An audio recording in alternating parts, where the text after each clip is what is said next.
This is the story of four people who ruled China's nightmares, not from the shadows, but with Mao's blessing. Historians Roderick MacFarquhar and Michael Schoenhals describe them as the ideological shock troops of Mao's Cultural Revolution, a small group with enormous power and no limits, a poet turned fanatic, a propagandist intoxicated with violence, a party chief who weaponized ideology, and Mao's wife, the woman who believed terror was loyalty. Tonight, in Dictators Files, we open the case of the Gang of Four, the enforcers who carried out Mao's cruelty, and the fall that came when the dictator they served finally died. She was born in 1914 in Shandong, a child of poverty, instability, and humiliation. Her father left early. Her mother worked as a maid. Nothing in Jiang Qing's early life suggested she would one day help rule a nation of 1 billion people. But she carried one trait that historians repeatedly note: a hunger for recognition, a need to be seen, respected, feared. According to biographer Roxane Whitkey, Jiang grew up resentful, ambitious, and acutely aware of social slights. She learned early that survival came not from strength, but from performance. In the 1930s, she reinvented herself in Shanghai.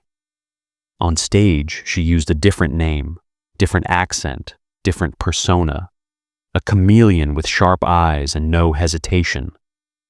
Directors called her talented. Others called her ruthless. Everyone agreed she wanted more than the theater could give. In 1937, she traveled to Yan'an, the communist base. A world of caves, hunger, discipline, and politics. Here, Jiang met Mao Zedong. He was already powerful, already feared, already prone to paranoia. Their relationship was forbidden, scandalous, and politically explosive.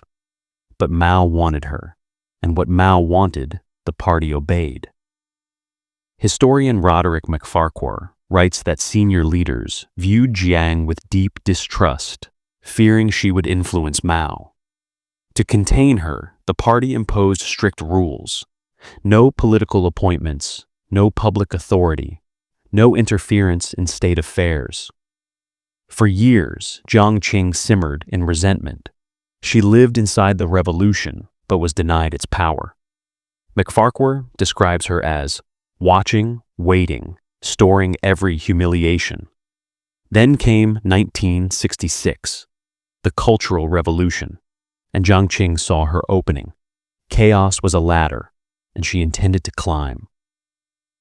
The moment Mao unleashed the Red Guards into the streets, the moment teachers were dragged out, books burned, temples destroyed, Jiang stepped forward and reinvented herself again.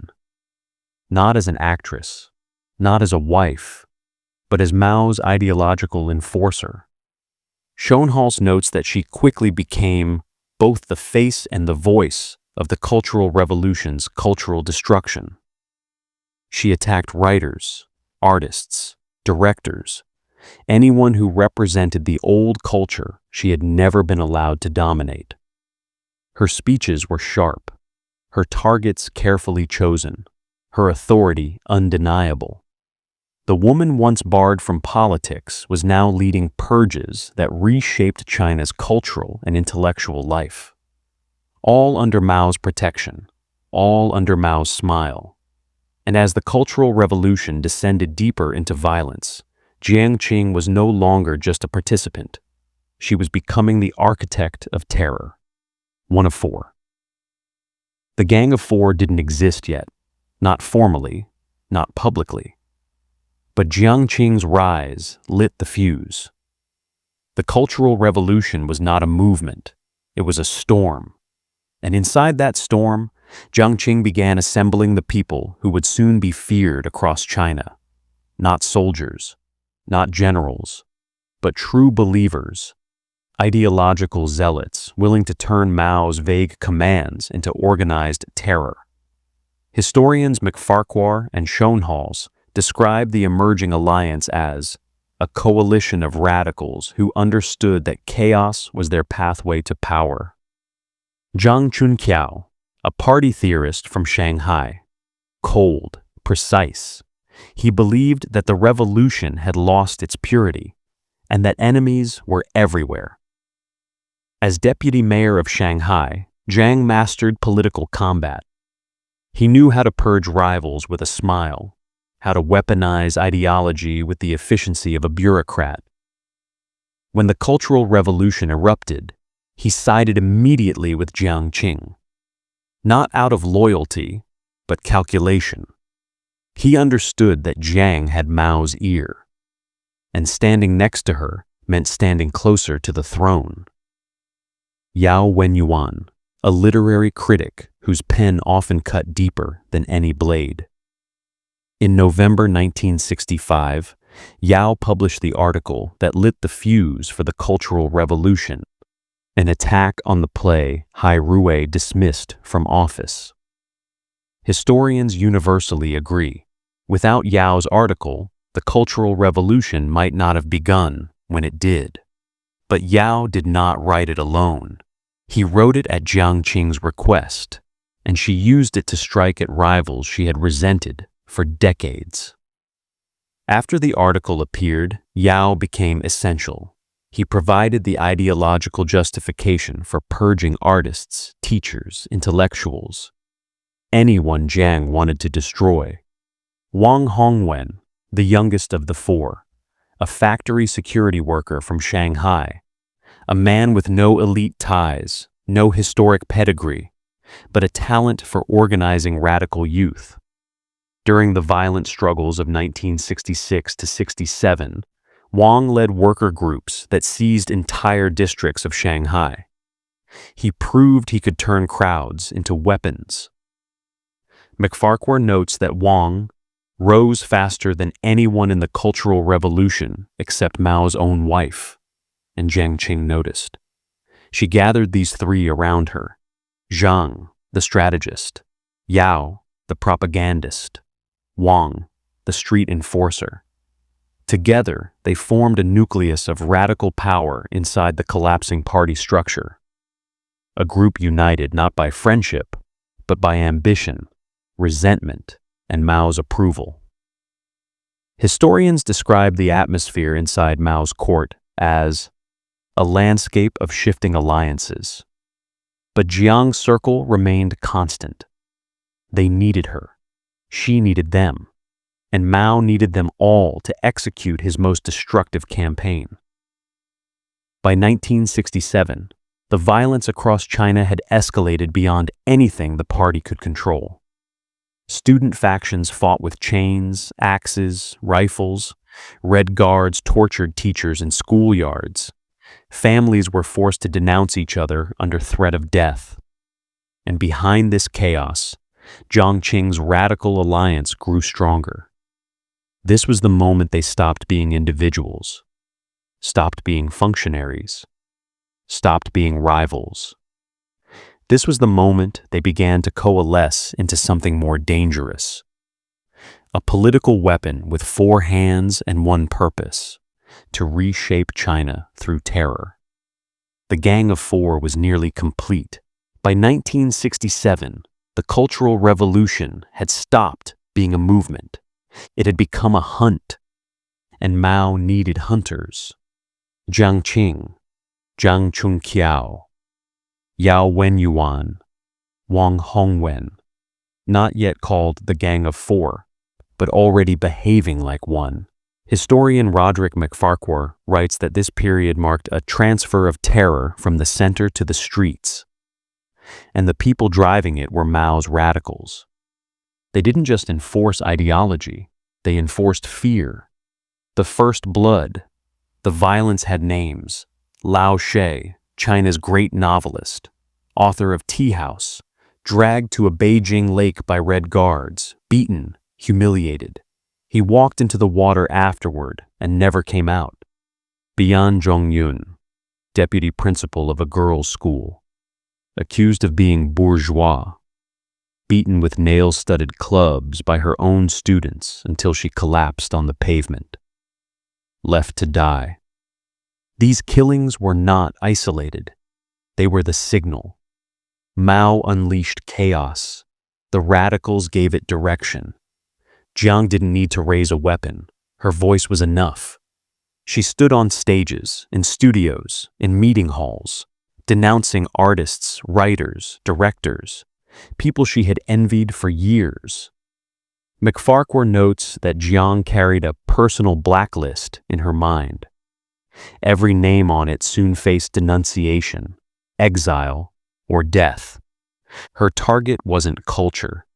It was her rivals. Zhang operated in silence, a strategist who turned Mao's slogans into political executions. The 1967 January storm in Shanghai, the seizure of the city government, was his masterpiece. Factories fell, offices occupied, leaders dragged out. Zhang didn't lead mobs, he directed them. Yao's articles were weapons. One sentence from him could destroy a career, a family, a life. His attack on the playwright Wu Han in 1965, commissioned by Jiang, became the Cultural Revolution's first blade. Wu died in prison 4 years later. Yao didn't kill with hands. He killed with ink. Wang was different. He came from the factories, a worker who knew how to move crowds like machinery. In Shanghai, militias under his influence beat rivals, seized rail yards, shut down entire districts. He was the revolution's youngest rising star. And the most dangerous kind, the one who thought violence was proof of purity. MacFarquhar and Schoenhals write that Mao fed their radicalism and feared it at the same time. But fear didn't restrain him. He encouraged their purges, their accusations, their storms of terror, as long as the storm did not reach him. By late 1967, a new truth defined China. Mao created the stage, but the Gang of Four wrote the script, a script of violence, humiliation, and ruin. The Cultural Revolution was spinning out of control, and Mao's monsters were just getting started. 1968. China was no longer a country. It was a crime scene in slow motion. Cities burned with suspicion. Villages whispered betrayal. Schools turned into execution grounds. And in the center of the storm, Mao's radicals tightened their grip. MacFarquhar and Schoenhals call this phase the institutionalization of terror. Not chaos, not anarchy. Terror with an office, a letterhead, and Mao's signature. Jiang Qing, she struck first at the world she hated most. The artists, the performers, the writers. She called them poisonous weeds, a phrase that became a death sentence. Actors like Zheng Junli, once celebrated, now dragged through denunciation rallies until his body collapsed. Stage directors who had never held a weapon were forced to kneel in gravel while crowds screamed for blood. Jiang didn't need to give orders. Her speeches were enough. Every denunciation she barked into a microphone was echoed by thousands of fists across China. Zhang Chunqiao understood something the mobs didn't. A purge is more powerful when it wears a uniform. He reorganized Shanghai's government into revolutionary committees, structures that replaced law with ideology and replaced officials with loyal radicals. One committee member later told historians, "It felt normal to arrest people. It felt expected." Zhang made terror procedural, predictable, efficient. A factory manager guilty of nothing but caution could disappear in the morning and be gone forever by nightfall. Yao Wenyuan, not with bullets, with paragraphs. Yao's articles in People's Daily read like indictments. He didn't name individuals, he named categories. Monsters and demons, capitalist rotors. enemies of Mao Zedong thought. Vague enough to apply to anyone, sharp enough to damn everyone. Wu Han had already paid the price. Others followed. When Yao wrote, people vanished. Wang Hongwen. While the older radicals worked through committees and newspapers, Wang commanded the raw engine of terror, the workers. Under his influence, factories formed rebel worker units. They carried pipes, chains, and iron rods. They stormed warehouses, shipyards, train stations. They weren't fighting enemies. They were fighting symbols. At the height of the violence, Shanghai's police force stopped functioning. The law was whatever Wang's men said it was. This era had too many dead to count. But some names refused to fade. Liu Shaoqi, China's head of state, once Mao's closest peer. Beaten, denied medicine, left to die alone in a freezing room. His corpse was cremated secretly, his name banned from being spoken. Peng Dehuai, the general who dared criticize Mao. Dragged from prison to prison, beaten until he could no longer stand. Teachers, professors, librarians, thousands killed, their only crime a lifetime of learning. MacFarquhar notes, by 1968, the terror had a rhythm, and the radicals kept time. This was the height of the Gang of Four's influence, not because they controlled ministries, but because they controlled fear. Fear ruled the streets. Fear ruled the factories. Fear ruled the classrooms. But dictatorships carry a paradox. The terror that elevates you also isolates you. And the radicals did not see what was coming. Mao was getting older, sicker, more suspicious. The terror they unleashed in his name was beginning to frighten him too. And when a dictator feels threatened, he does what he always does. He prepares to eliminate those closest to him. 1972. China was exhausted. The Cultural Revolution had devoured its enemies, then its friends, then its own children. Factories limped. Universities emptied. Families carried wounds no one was allowed to describe. In the middle of this wreckage, Mao Zedong began to fade, his health failing, his speech slurred, his days shrinking, and the moment Mao weakened, a new war began, not in the streets, not in the newspapers, inside the throne room. Historian Roderick MacFarquhar writes that in these final years, politics became a silent battle over Mao's corpse, before he was even dead. The Gang of Four wanted power. So did those who hated them. Premier Zhou Enlai was the only man left in Beijing who could still oppose the radicals without being destroyed. He was old, but still trusted by enough parts of the state to act as a counterweight.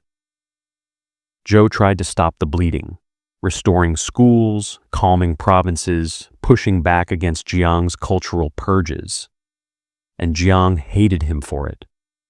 Schoenhals writes that Jiang saw Zhou as the final obstacle between her and unrestricted authority. She wanted him weakened, discredited, erased. But Zhou Enlai was too respected to purge outright. So she waited. Deng Xiaoping had been purged, humiliated, sent to a tractor repair factory in Jiangxi. But Mao, always paranoid about a power vacuum, brought Deng back quietly in 1973. Deng was competent, efficient, everything the radicals feared. Jiang Qing called him a poisonous snake. Zhang Chunqiao called him the capitalist soul of the party. They weren't wrong. Deng wanted stability, not ideology. Reconstruction, not revolution. He threatened everything the Gang of Four had built. Meetings in Zhongnanhai grew tense, cold, suffocating. Zhang Chunqiao sharpened political traps. Yao Wenyuan drafted articles that could be released at any time. Wang Hongwen, now in Mao's good graces, circled like a younger version of Jiang. Ambitious, energetic, dangerous.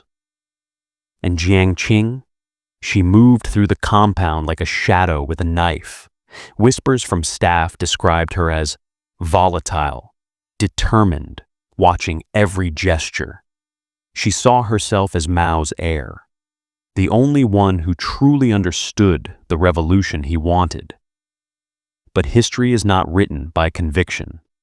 It is written by alliances, and the Gang of Four had none. MacFarquhar and Schoenhals both describe Mao's final years as a deadly balancing act. He needed the radicals to keep the revolutionary flame alive. He needed Deng and Zhou to keep the state from collapsing, so he played them against each other. He praised Jiang one day and scolded her the next. He elevated Wang Hongwen, then froze him out. He trusted Zhang's discipline but denied him real authority. He used Yao when it suited him and ignored him when it didn't. Mao balanced the Gang of Four the same way he balanced the entire country. Keep everyone fearful. Keep everyone desperate. Keep everyone guessing. The radicals knew Mao was dying. They knew that once he was gone, their enemies would come for them, so they waited, prepared, plotted. Zhang whispered that she was Mao's true successor. Wang dreamed of becoming China's next leader. Zhang and Yao guarded documents like weapons, all of them circling an empty throne. And every day, Mao's breathing grew weaker. Their window of survival was shrinking. 1976, the year China held its breath. Mao Zedong was dying, not dramatically, not suddenly, but inch by inch, a dictator collapsing under the weight of his own long rule. His lungs failing, his heart stuttering, his mind drifting in and out of clarity. MacFarquhar describes Mao in these final months as a man surrounded by enemies he created, unable to trust those he needed most. Every room he entered stiffened. Every whisper outside his door sounded like treason. Even his doctors spoke cautiously, as if a wrong word could end their careers. Because when a dictator dies, every second becomes a battlefield. January 1976. Zhou Enlai died before Mao. The last calm presence in Beijing, gone. The people mourned him openly, spontaneously. Tens of thousands gathered at Tiananmen Square to lay wreaths. And Jiang Qing saw something she hated, love, for someone other than Mao, for someone other than herself. She ordered the wreaths removed, torn apart, truckloads of flowers dumped into the gutter. Historian Michael Schoenhals writes that the radicals treated the mourning as a counter-revolutionary act. The people responded with anger, a quiet, simmering anger, and the Gang of Four smiled, believing public resentment didn't matter as long as Mao lived. They were wrong. Jiang blamed the Tiananmen mourning on Deng Xiaoping, called it a plot, a capitalist conspiracy, an attempt to seize power while Mao faded. And Mao, in his confusion, removed Deng again. For the Gang of Four, it was a victory. Their greatest enemy, exiled, isolated, helpless. But victories under dictatorships carry a curse. They last only as long as the dictator does. By summer, Mao could barely speak. Aides had to lift him in and out of bed. Visitors described him as a shadow in a chair, barely breathing. Jiang Qing hovered by his side. Zhang Chunqiao controlled documents. Yao Wenyuan drafted statements for succession. Wang Hongwen waited like a soldier on standby. They believed they were ready. They believed they would inherit the revolution. But they misread Mao's dying mind. MacFarquhar notes that in his final decisions, Mao did something the radicals feared most. He elevated Hua Guofeng, a quiet, loyal, unthreatening figure. A man no one expected. A man who owed the radicals nothing. Hua was Mao's final insurance policy against the very monsters he had created. September 9th, 1976. At 12:10 a.m., Mao Zedong's heart stopped. No thunder, no final speech, just a quiet end for a man who created a nation of noise. Inside Zhongnanhai, the silence was heavy. Staff members bowed their heads. Guards stood frozen. And Jiang Qing, Mao's widow, wept loudly, theatrically. Not everyone believed her tears, because now the question was no longer, what does Mao want? It was, who controls China now? For 10 years, the Gang of Four had ruled in Mao's shadow. And now the shadow was gone. Their crimes were exposed, their enemies waiting. Their protection evaporated in a single breath. The dictator was dead, and his enforcers were suddenly alone. Mao was dead. And the moment his heartbeat stopped, the Gang of Four stopped being powerful. They became vulnerable. Because everything they had ever done, every purge, every denunciation, every killing, had been protected by one fact. Mao allowed it. Now Mao was gone, and the knives they once held were turning against them.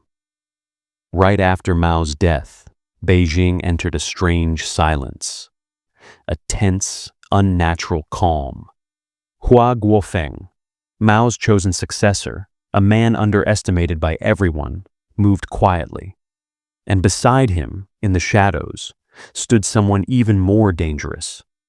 Ye Jianying, the marshal who never forgave the radicals for humiliating the army during the Cultural Revolution. MacFarquhar writes that Ye waited 10 years for the moment to strike back. The moment was here. Zhang Qing expected the masses to rise for her. She expected workers, students, and loyal Red Guards to pour into Beijing chanting her name. None came. After a decade of terror, China was done with chaos. And the Gang of Four felt something they had not felt since 1966. Isolation. Cold. Complete. Inside Zhongnanhai, witnesses recall the atmosphere in the compound as poisonous. Jiang Qing raged, shouting about her historic mandate, her rightful inheritance of Mao's line. Zhang Chunqiao said little, calculating, waiting, as if he still believed logic could save him. Wang Hongwen paced like a trapped animal, a man whose rise had been too fast to prepare him for a fall. Yao Wenyuan wrote frantic notes that no one would read. They sensed the walls tightening, but never imagined how fast they would close. October 6th, 1976, night, a secure room in the Great Hall of the People. Hua Guofeng summoned Zhang and Wang to a routine meeting. They walked in unsuspecting. Within minutes, elite security forces entered the room and arrested them without a struggle. At the same time, other squads moved through Zhongnanhai to seize Jiang Qing and Yao Wenyuan in their residences. No warning, no violence, no dramatic last stand. Just a quiet, surgical operation ending the most feared political faction in modern Chinese history. Ye Jianying later said, China could not take one more day of them. The next morning, Beijing woke to a single, stunning radio broadcast. The Gang of Four has been smashed. The word smashed was deliberate, violent, final, a signal that their era was over. Crowds filled the streets, not in protest, but celebration. Tens of thousands gathered at Tiananmen Square. People lit firecrackers. Some wept with relief. Others shouted, "Down with Jiang Qing's clique." For the first time in 10 years, China felt oxygen returning to the air. Zhang Qing screamed as she was taken away. "Mao made me do it. Everything I did was for Chairman Mao." Her last defense was the truth, and also her final betrayal. Without Mao, the Gang of Four had no ideology, no legitimacy, no shield. They were creatures of his storm, and storms end, their reign of terror. 10 years of blood, humiliation, and fear collapsed in a single night. And the hunters had become the hunted.